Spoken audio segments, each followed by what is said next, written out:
আমি মনে করি সমস্ত ভ্রমণপ্রিয় বাঙালিদের মধ্যে একটি পছন্দের জায়গা হলো দার্জিলিং। প্রত্যেক ঘরে ঘরে বাঙালিরাই কিন্তু কম বেশি সকলেই দার্জিলিং যেতে পছন্দ করে। আর কেনই বা পছন্দ করবে না বলুন তো?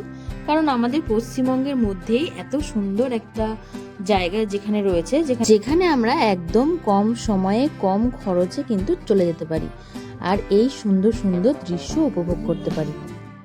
তাই তোমাদেরকে 2 নাইট অ্যান্ড 3 ডেজের মধ্যে তোমরা কিভাবে দার্জিলিং ট্রিপটা পুরো কমপ্লিট করবে সেটারই ডিটেলস ইনফরমেশন তোমাদেরকে ভিডিওর মাধ্যমে দেওয়ার চেষ্টা করব। এই ভিডিওতে তোমরা দেখতে পাবে কালিম্পং থেকে দার্জিলিং যাওয়ার পথে লামাহাটা ফরেস্ট, যেটা কিনা অসম্ভব সুন্দর একটা জায়গা, আর তার সাথে দার্জিলিং ম্যাল, সেখানে সমস্ত শপিং ডিটেলস, আর রোপওয়ে ভিউ পয়েন্ট, সেখানে তোমরা কিভাবে যাবে এবং পার হেড কত টাকা পড়বে সেটার সমস্ত ডিটেলস, এবং দার্জিলিংয়ের আরও সুন্দর দুটি জায়গা, সেটি হলো বাতাসিয়া লুপ এবং টাইগার হিল, যেখান থেকে কিনা কাঞ্চনজঙ্ঘা দেখা যায়।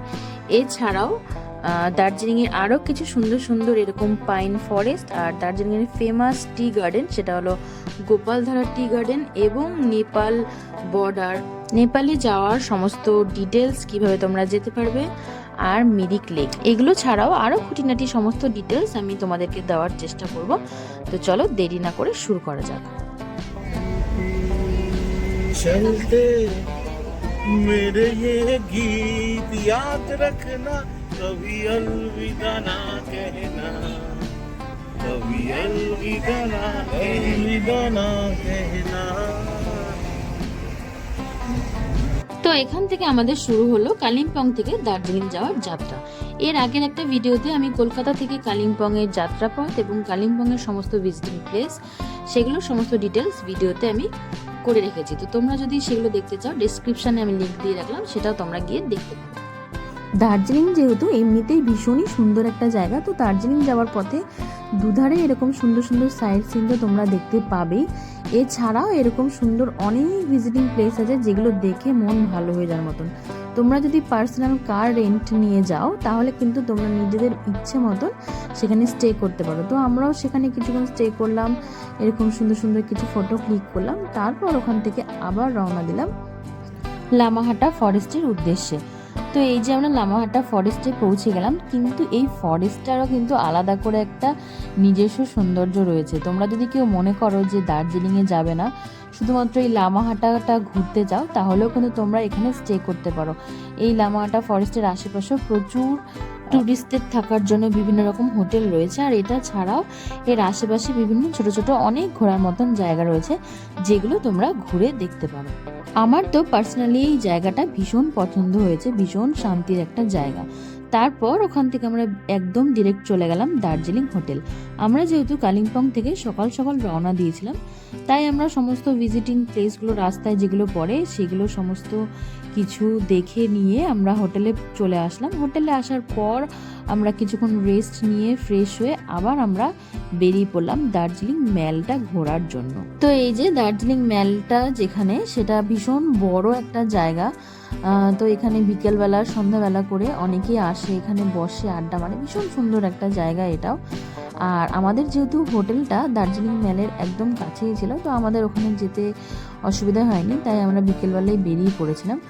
আর ম্যালে যাওয়ার পথে এইরকম একটা প্লেস আছে হোপ বলে, যেখানে সবাই ফটো টটো তোলে। তো আমরাও সেখানে কিছু ফটো তুললাম, আর ওখানকার কিছু লোকাল শপে আমরা ভিজিট করলাম। সেখানে এরকম বিভিন্ন সুন্দর সুন্দর তোমাদের গিফট দেওয়ার জন্য অনেক রকম জিনিসপত্র রয়েছে, যেগুলো তোমরা তোমাদের রিলেটিভদের গিফট করতে পারো। আর তারপরে নিচ দিয়ে এইরকম একটা মার্কেট আছে অনেক বড়। তো এখানে জামা কাপড়, সোয়েটার, বিশেষ করে শীতের সমস্ত জিনিসপত্র কিন্তু এখানে পাওয়া যাবে। তো এখান থেকেও তোমরা কেনাকাটা করে নিতে পারো তোমাদের কাছের মানুষদেরকে গিফট দেওয়ার জন্য। তবে আমার মনে হয় এখানের থেকে কলকাতায় জিনিসপত্রের দাম একটু বোধহয় কম, তাই এখানে কিন্তু বার্গেনিং করে জিনিসপত্র কিনতে হবে। তো আমরাও এখান থেকে বেশ কিছু জিনিসপত্র কেনাকাটা করে নিলাম। তারপর আজকের মতন আমরা আবার আমাদের হোটেলে ফিরে গেলাম। পরের দিন সকাল সকাল আমরা আবার তৈরি হয়ে বেরিয়ে পড়েছিলাম দার্জিলিংয়ের বাকি জায়গাগুলো ভিজিট করার জন্য। তো আমাদের যেহেতু আগের গাড়িটা কালিম্পং থেকে বুক করেছিলাম, সেটা আমাদের দার্জিলিং পর্যন্ত পৌঁছে দেওয়ার কথা ছিল। তো তাই আমাদের গাড়িটা দার্জিলিংয়ে ছেড়ে দিয়ে ওটা ব্যাক করেছে। তাই আমরা এখান থেকে আগের দিনই একটা লোকাল গাড়ি বুক করে রেখেছিলাম, সেটাই করে আমরা এই রোপওয়ে ভিউ পয়েন্টে আসলাম।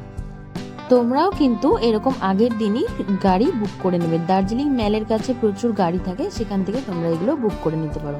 রোপওয়েতে ওঠার পর তোমরা এইরকম অদ্ভুত পুরো ছবির মতন সুন্দর দৃশ্য দেখতে দেখতে যেতে পারবে। রোপওয়ে চার্জ পার হেড 200 টাকা করে, আর বাচ্চাদের জন্য মানে 3 বছরের ওপরে যারা তাদের জন্য পার হেড 100 টাকা করে।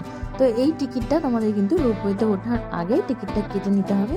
তো এই যে দেখো, দেখতে দেখতে আমরা প্রায় এরকম কাছে চলে এসেছি। এরকম নিচ দিয়ে একদম চা বাগানের গায়ের ওপর দিয়ে আমরা যাচ্ছিলাম। সত্যি চোখ জুড়িয়ে যাওয়ার মতন দৃশ্য।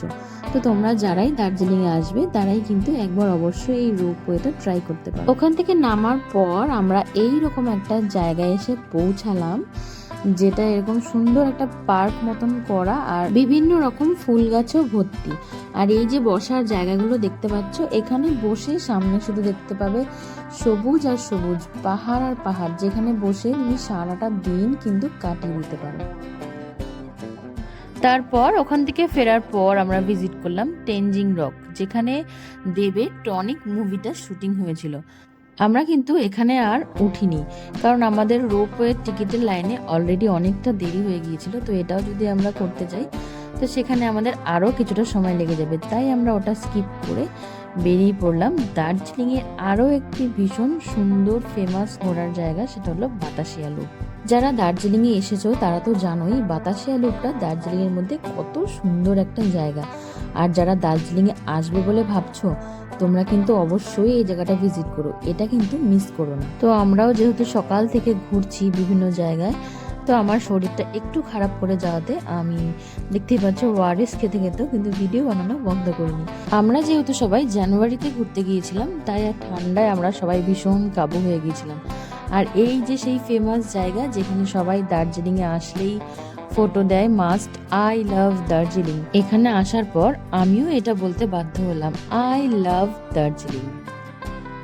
মনে হচ্ছিল যেন এখানেই থেকে যাই, কিন্তু কি করব, অগত্যা হাতে যে আর বেশি সময় নেই। আমাদের আরও একটা প্লেস বাকি ছিল দেখার, সেটা হলো টাইগার হিল। আমরা কিন্তু টাইগার হিলে ভোরবেলায় যাইনি, যেহেতু ভীষণই কুয়াশা ছিল। আর আমাদের যিনি ড্রাইভার ছিলেন উনি বলেছিল যে ভোরবেলা গেলে আমরা কিছুই দেখতে পাবো না, শুধু শুধু কষ্ট করে যাওয়া হবে। তাই আমরা ডিসাইড করলাম ওখানে ভোরবেলা না গিয়ে আমরা বিকেলবেলা যাব। আর আমাদের যেতে যেতে প্রায় সন্ধে হয়ে যাচ্ছিল, তাই আমরা খুব তাড়াতাড়ি সেখানে যাওয়ার চেষ্টা করছি। টাইগার হিলে সবাই যায় কাঞ্চনজঙ্ঘা দেখতে, আর আমরা সেখানে গিয়ে দেখলাম শুধু কুয়াশা আর কুয়াশা, চতুর্দিক শুধু কুয়াশায় ভর্তি। তো যাই হোক, এই কুয়াশার মধ্যেও কিন্তু আলাদাই একটা অনুভূতি, এটা আমরা ভীষণভাবে এনজয় করছিলাম। একটু দূরে যদি কেউ চলে যাচ্ছিলাম তাকে আর দেখা যাচ্ছিল না, এতটাই পরিমাণে কুয়াশা ছিল। তো যাই হোক, আমরা যেহেতু কাঞ্চনজঙ্ঘা দেখতে পাইনি, এটাই আমাদের দার্জিলিংয়ে আবার আসার একটি কারণ হয়ে রইল। তো যাই হোক, এটা আমাদের দার্জিলিং এর first day and second day tour. যেহেতু ভিডিওটা অনেক লং হয়ে যাচ্ছে, তাই নেক্সট ডে ট্যুর আমি সেকেন্ড পার্টে তোমাদের সাথে শেয়ার করব। ভিডিওটা তোমাদের কেমন লাগলো অবশ্যই জানিও, আর যদি ভালো লাগে তাহলে প্লিজ একটা লাইক করে দিও। দেখা হচ্ছে নেক্সট পার্টে। টাটা।